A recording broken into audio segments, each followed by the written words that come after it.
ENG 촬영은 핸드헬드 촬영과 트라이포드를 이용한 촬영으로 나누어집니다. 촬영자는 각각의 특징을 파악해서 촬영 목적에 맞게 사용할 줄 알아야 합니다. 먼저 뉴스 제작에서 많이 사용되는 그 핸드 스타일은 그 사건 사고 현장과 같이 어떤 그 신속한 이동이 요구되거나 그리고 현장 분위기를 살리기 위한 그 과감한 카메라 워킹이 필요한 경우에 주로 사용이 됩니다. 이런 경우에 약간의 흔들림은 오히려 현장 분위기를 좀 살려줄 수가 있겠죠. 이에 반해서 이 트라이포드를 이용한 촬영은 풍경이나 조형물 그리고 회의장과 같이 어떤 정적인 분위기가 요구되거나 그리고 물체의 어떤 세밀한 부분을 표현하기 위한 클로즈업샷이 필요한 경우에 적용이 됩니다. 만일 이런 경우에 그 핸드 스타일로 촬영을 하게 되면 오히려 집중력이 떨어지고 현장 분위기가 더 산만해질 수가 있겠죠.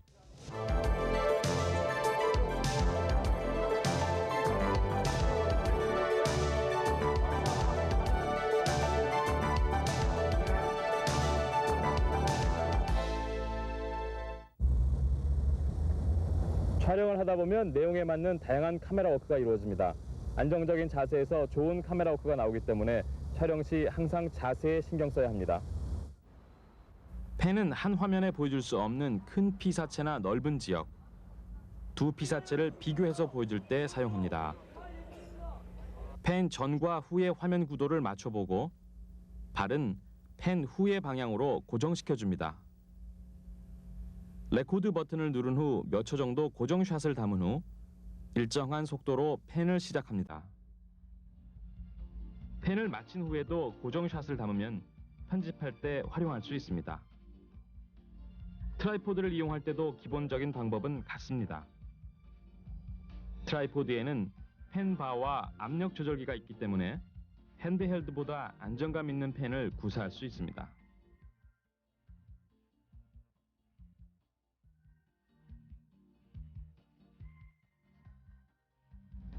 틸업, 틸다운은 한 화면에 들어올 수 없는 피사체를 촬영할 때, 거리, 풍경을 촬영할 때 사용합니다. 틸업이나 틸다운 전후 화면의 구도가 완전해야 하고 전후에 고정샷을 담는 것이 좋습니다. 핸드헬드 촬영은 어깨보다는 허리를 이용해야 안정적인 화면을 얻을 수 있습니다. 트라이포드는 안정된 틸업과 틸다운을 도와줍니다.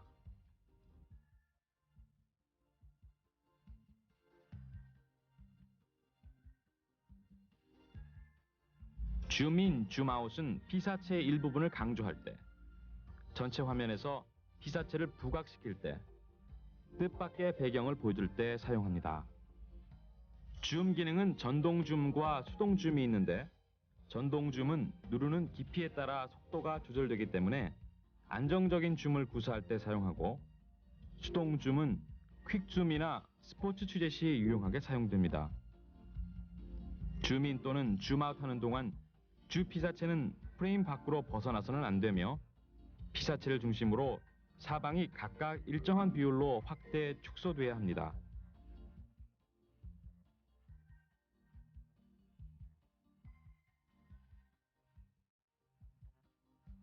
달리는 줌과는 달리 직접 움직이면서 촬영하기 때문에 생동감 있고 임장감을 느낄 수 있는 화면을 촬영할 수 있습니다.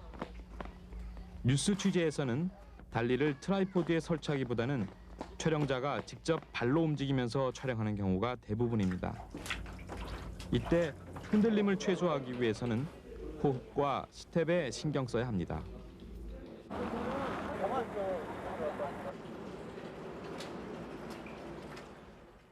대부분의 시청자들은 촬영기자의 카메라를 통해 현장을 간접 체험합니다.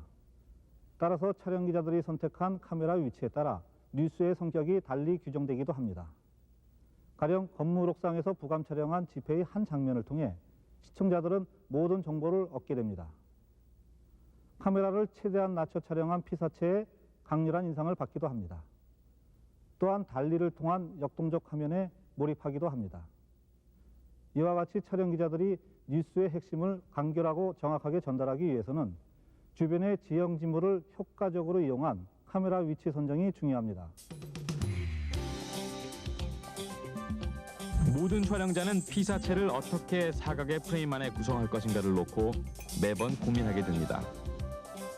구도의 제1원칙은 화면을 가로 세로로 3등분했을 때 그 교차점에 피사체를 놓는 것입니다. 이를 황금 분할 구도라고 합니다. 시청자들의 시선을 끌기 위한 안정된 화면을 만들기 위해서는 수평 구도, 수직 구도, 삼각형 구도, X자형 구도, S자형 구도와 황금 분할 등 기초 원리에 충실해야 합니다. 특히 TV 화면의 경우에는 정사진이나 회화와는 달라서 피사체의 움직임이나 주제에 따른 상황 연결이라는 특성에 맞춰서 구도를 만들기 위해 노력해야 합니다. 사건 취재의 경우에는 지나치게 원칙을 고수하려고 하기보다 핵심을 놓치지 않으려고 하는 끈기와 집념이 더욱 필요합니다. 촬영하는 많은 샷은 대부분 사람을 포함합니다.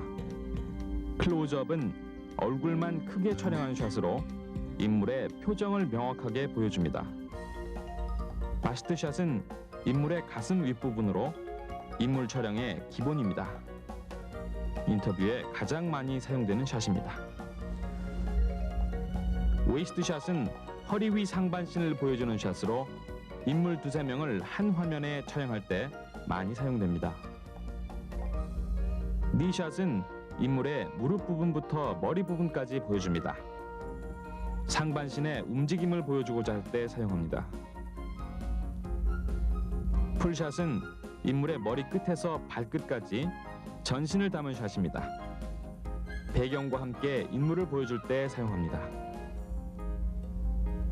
롱샷은 먼 거리에서 피사체가 있는 지역을 전체적으로 촬영하는 샷으로 넓은 느낌을 줍니다. 프레임에 등장하는 인물 수에 따라 투샷, 쓰리샷 등으로 구분하기도 합니다. 이 밖에 2명 이상의 대화 장면에서 많이 사용되는 오버숄더 샷이 있습니다. 헤드룸은 인물의 머리끝과 프레임 상단 사이의 공간을 뜻합니다. 루킹룸은 인물이 주시하는 방향으로 인물 뒷부분보다 더 많은 공간을 두는 것입니다. 적절한 헤드룸과 루킹룸을 사용하면 균형 잡힌 화면을 얻을 수 있습니다.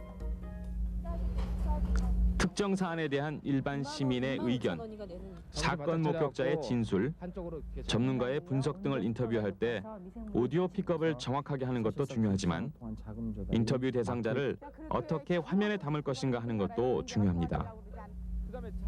보통 인터뷰는 바스트 샷으로 화면 하단은 젖꼭지 부분에서 자르고 머리 위로 적당하게 공간을 줍니다. 이때 눈은 화면의 3분의 2 정도의 위치에 자리하면 안정적입니다. 옆모습이 많이 나오게 하기보다는 정면에서 좌측이나 우측으로 15도 정도 돌린 상태가 안정적으로 보입니다. 전문가 인터뷰는 신뢰성과 객관성에 중점을 두어야 합니다. 극히 안정적인 샷을 구사하고 머리 위로 뒤에 사물이 튀어나와 우스꽝스럽게 보인다든지 주위가 너무 산만하다든지 창문을 배경으로 해서 주위가 노출 오버되거나 얼굴이 까맣게 나오는 실수는 피해야 합니다. 배경이나 복장이 그 사람의 직업이나 담당 분야를 표현할 수 있게 세팅한 후 인터뷰를 시작합니다. 특히 외국인 인터뷰의 경우 방송할 때 화면 하단에 한글 자막이 나가므로 너무 타이트하게 잡아서 자막이 얼굴을 가리는 일이 없도록 여유 있는 사이즈로 촬영해야 됩니다. 사람을 촬영할 때는 항상 초상권을 염두에 두어야 합니다. 초상권이란 본인의 동의 없이 얼굴이나 신체가 화면, 사진, 그림, 스케치 등으로 독자나 시청자들에게 공표되지 않을 수 있는 권리입니다. 다시 말해서 당사자의 승낙 없이 촬영당하지 않을 자유가 있다는 것입니다.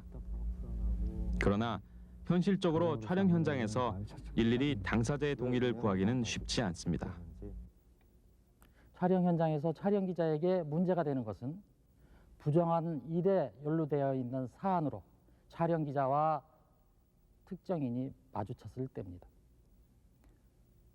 아무리 부정한 일에 연루되어 있다 하더라도 형이 확정되기까지는 무죄이기 때문에 누구인지를 알 수 없도록 찍어줘야 합니다. 촬영할 때 포커스 아웃을 시킨다든지 뒷모습으로 처리하고 편집할 때도 모자이크나 변성음을 사용토록 해야 합니다. 그러나 공인의 경우에는 공개가 가능합니다. 그 이유는 사회적으로 영향력이 크기 때문입니다. 여기서 공인이라는 것은 정치인이라든지 연예인 또는 운동선수들을 말하지만은 그래도 이들의 순수한 사생활은 보호되어야만 합니다. 취재기자의 스탠드업도 리포트를 구성하는 중요한 요소입니다. 취재기자가 현장에서 이야기하는 것을 보여줌으로써 시청자들은 그 리포트를 더욱 신뢰하게 됩니다. 그러나 내용과 관련 없는 장소에서의 의미 없는 스탠드업은 사족이 될 수 있으므로 각별히 신경 써야 합니다. 먼저 배경으로 현장의 느낌을 전달해 줄 수 있다고 판단되면 10분 활용해야 합니다. 화면 좌측이나 우측에 취재기자를 위치시켜 배경을 보여줄 수도 있고 넓은 지역이라면 롱샷에서 웨이스트샷으로 줌인할 수도 있습니다. 뜻밖의 장소나 위치, 현장을 강조할 때는 줌아웃으로 전체를 보여줄 수도 있습니다. 이때 줌의 속도는 내용에 맞게 조절해서 효과를 극대화시켜줍니다. 주위의 물건을 보여주거나 조작하면서 스탠드업을 하는 경우도 많은데 적절한 사이즈와 카메라 웍으로 보여주고자 하는 것을 설득적으로 설명할 수 있도록 연출해야 합니다. 좋은 구도를 만들기 위해서는 촬영 전에 피사체와 촬영 장소를 살피는 과정이 필요합니다. 그렇게 하면 시점을 바꾸는 데 따른 피사체의 변화를 이해할 수가 있습니다. 적합한 촬영 지점을 찾았으면 프레임의 선과 형태를 고려해야 합니다. 피사체를 약간만 다르게 배치하거나 촬영자가 조금만 움직여도 다른 구도를 만들 수 있으므로 활동 영역을 넓혀서 최적의 장소와 앵글, 사이즈를 찾아내야 합니다. 마주보고 있는 두 사람의 눈을 연결한 선을 이미지 라인이라고 합니다. 이 선의 한쪽 방향에서 촬영한다면 카메라 위치가 변해도 서로의 방향은 혼동되지 않습니다. 그러나 이미지 라인을 넘어서 촬영한 샷을 곧바로 연결하면 대화하며 마주보고 있던 두 사람이 서로 같은 방향을 향하는 것처럼 되어 시청자에게 혼란을 줍니다. 따라서 이미지 라인은 명확한 내용 전달을 위해 꼭 지켜야 할 원칙입니다. 일반적으로 ENG 카메라는 줌 렌즈가 사용됩니다. 먼저 알맞은 구도를 잡은 후 피사체에 줌인하여 포커스를 맞추고 다시 줌아웃하여 완전한 구도로 촬영합니다. 줌 렌즈의 장점은 광곽에서 망원까지 의도한 화각을 손쉽게 구현할 수 있다는 것입니다. 피사계 심도란 피사체를 중심으로 초점이 맞아 보이는 범위를 말합니다. 이 범위가 넓은 것을 피사계 심도가 깊다라고 표현하며 범위가 좁은 것을 피사계 심도가 얕다라고 말합니다. 피사계 심도는 피사체를 중심으로 전방보다는 후방 측의 심도가 1:2의 비율로 더 넓습니다. 피사계 심도는 조리개와 초점 거리에 따라 크게 변합니다. 즉, 조리개를 줄이면 심도가 깊게 되고 조리개를 열면 얕아지게 됩니다. 또한 단초점 렌즈를 사용하면 심도가 깊게 되고 망원 렌즈를 사용하면 심도가 얕아지게 됩니다. 지금 망원 렌즈로 저를 촬영하고 있습니다. 상당히 먼 거리에서 망원으로 촬영하고 있기 때문에 초점 심도가 얕아져서 저만 선명하게 보이고 이렇게 배경은 흐릿하게 나타납니다. 또 다른 카메라는 저를 광각 렌즈로 촬영하고 있습니다. 망원 렌즈로 촬영했을 때와는 달리 저와 배경 모두가 선명하게 나타납니다. 초점 심도가 깊어졌기 때문입니다. 노출 수치가 11에서 16 정도 되면 심도가 깊어져 화면 전체가 선명한 영상이 됩니다. 반대로 노출 수치가 줄어들면 피사계 심도는 얕아져서 초점을 맞춘 피사체만 선명하게 나옵니다. 이같이 피사체를 강조하기 위해서 얕은 피사계 심도를 원할 때는 ND 기능이 있는 필터를 사용하든지 전자 셔터의 속도를 높여 광량을 제한하고 그만큼 조리개를 열어서 심도를 얕게 할 수 있습니다.